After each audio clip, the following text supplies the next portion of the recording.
Samantala mga kapuso, kumustahin naman natin ang lagay ng 4 na Pilipinong kabilang sa crew ng container ship na MSC Ares na kinubkob ng Iran sa Strait of Hormuz. Makakapanayan po natin ngayon sa Department of Foreign Affairs Undersecretary Eduardo De Vega. Magandang umaga po, Undersecretary. Si Maris po ito at live po tayo sa unang balita. Magandang umaga, Maris.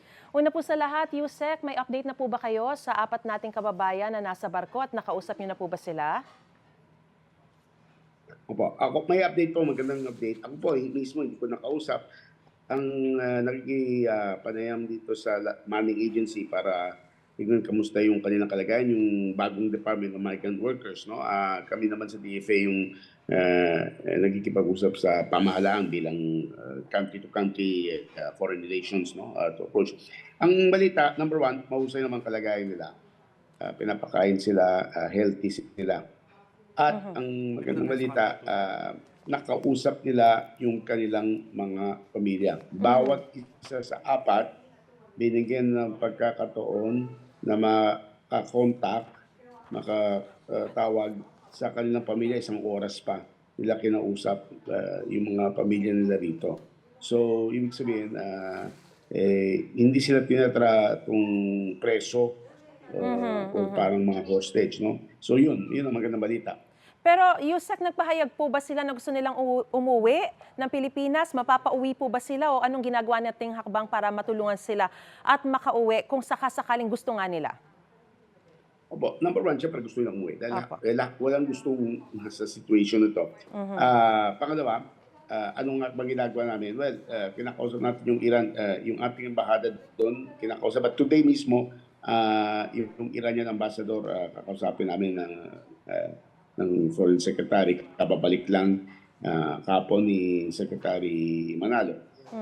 Pero ang sinabi sa amin ng embahada ng Iran dito so far, pati dun sa kanila, I will quote, no, they will be released very soon. Lahat sila, hindi lang yung 4 na Pilipino.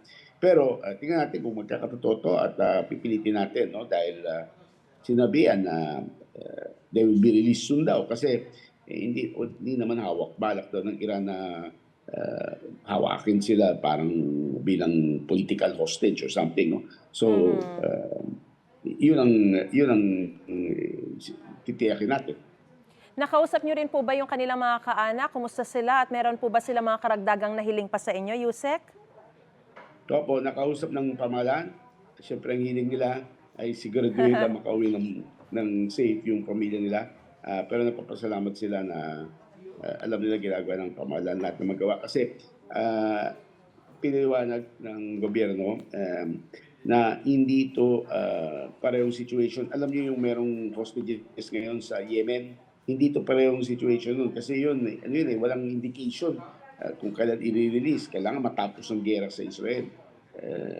Daw, no? Sabi ng Houthis. Dito sa Iran, ibang situation. Parang gusto nang magbigay ng mensahe yung Iran dahil mayroon silang palitang yung Israel. Kaya malaking posibilidad na i-release sila sa lalong madaling panahon. Kumustahin ko naman po yung mga Pilipino sa Israel at sa Iran sa gitna ng giyera.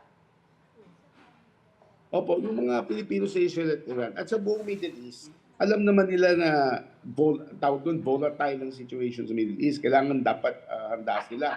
There are 30,000 Filipinos sa Israel. Wala pa nagpaparinig ayon kay Ambassador June Lailo, yung ating embakador sa ating sugo sa Tel Aviv, no? Sinasabi niya, wala pa naman nagsasabi na, gusto ko umuwi dahil malapit na magkagera. Hindi po. Kasi nagtitiwala sila doon sa Israeli defense, yung tinatawag na Iron Dome. Kasi lagpas 300 ang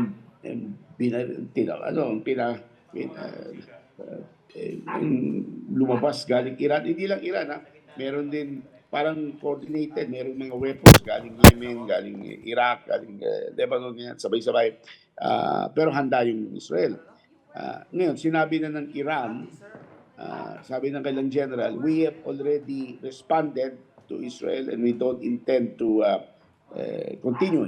Sa madaling salita, patas na tayo, umatak kayo sa amin, kami umatak sa inyo, so tama na. So, binababala na yung Israel. Pati yung sumasali tayo, isang ginagawa ng pamahalaan ng Pilipinas, with the world community, we're calling on Israel na wag na mag-rest back, wag na bumawi pa dahil patas na wala naman namatay ng Israel.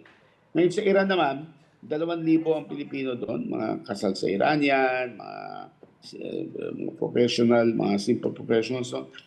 At handa yung pamahalaan na iuwi sila kung gusto nang uwi. Pero karamihan sa kanila naging Iranian citizens na Kasi mga babae ito, pag nagpakasal ka kasi ng Iranian, automatic Nandun na yung pamilya, Iranian oo. citizen ka. Opo. So, basta, handa yung pamahalaan kung kailangan, pero tingnan natin kung anong gagawin ng Israel. Pagdasalan natin na hindi nila ma-escalate. Naglabas ng payag yung ating Foreign Secretary Capo na we join in the call na no escalation and follow international law lang. Kasi lahat naman kaibigan natin Meron tayong, kukunti lang ang bansa sa Southeast Asia na may diplomatic relations sa lahat ng panig doon. Meron tayo with sa mga Hudyo sa Israel, meron sa mga Arabo, meron sa Iranian. Meron tayong mga ambassadors doon. So, at saka marami tayong mga Pilipino kahit saan doon. So, may maganda naman tayong pag-ugnayan sa kanila at tingin ko hindi naman sasaktan yung ating mga kababayan na seafarers doon sa Iran at pati mga kababayan natin bibigyan ng safety yan tulad ng mga local citizens. Alright, we're hoping for the best and we are one with you in prayer. Maraming pong salamat, DFA Undersecretary Eduardo De Vega, sa inyo pong panahon. Magandang umaga. Thank Ingat you. po, ingat po. Mabuhay po. Mga kapuso, para una ka sa mga balita, mag-subscribe sa GMA Integrated News sa YouTube. Sa mga kapuso abroad, subaybayan niyo po kami sa GMA Pinoy TV at sa www.gmanews.tv.